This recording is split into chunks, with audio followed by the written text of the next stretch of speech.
6 months sir. 3 months coaching తీసుకున్నాను. 3 months ఏమైనా interview ఫ్రెషర్గా ఏమన్నా వస్తుందేమోనని వెయిట్ చేశాను, కానీ రాలేదు. ఎన్ని ఇంటర్వ్యూస్ అటెండ్ అయ్యి ఉంటారు ఆ 3 months లో? 2 interviews అటెండ్ అయ్యాను సార్. డెవాప్స్ ఇట్లా నౌకరీలో వాక్ ఇన్ డ్రైవ్స్ అటెండ్ అయ్యాను. అది అంతేమీ యూజ్ అనిపించలేదు. అంటే ప్రతి చోట కూడా ఇక్కడ మనం అర్థం చేసుకోవాల్సింది ఏంటంటే తను అజూర్ నేర్చుకుంది, డెవాప్స్ ఈ కోర్సెస్ మార్కెట్లో మనకు బాగా కనపడుతుంటాయి. మనం కూడా ఎవరిని అడిగినా కానీ ఏం నేర్చుకోవాలి అంటే AWS నేర్చుకోండి, డెవాప్స్ నేర్చుకోండి, సేల్స్ ఫోర్స్ నేర్చుకోండి, అజూర్ నేర్చుకోండి, క్లౌడ్ చెప్తారు. ఎందుకంటే క్లౌడ్ సబ్జెక్ట్స్ ఇప్పుడు మార్కెట్లో హాట్. కానీ వాటిలో ఉన్న మైనస్ ఏంటంటే ఎక్స్పీరియన్స్ జాబ్స్ ఉంటాయి అందులో.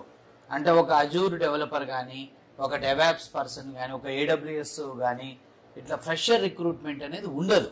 సో వాళ్ళు అది నేర్చుకో అని చెప్తున్నారు కానీ అసలు వీళ్ళు ఫ్రెషర్ జాబ్కి వెళ్ళాలి.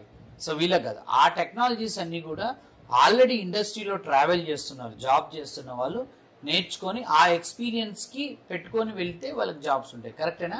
Yes sir. సో ఇప్పుడు ఇక్కడ జాయిన్ అయిన అయింది 6 months.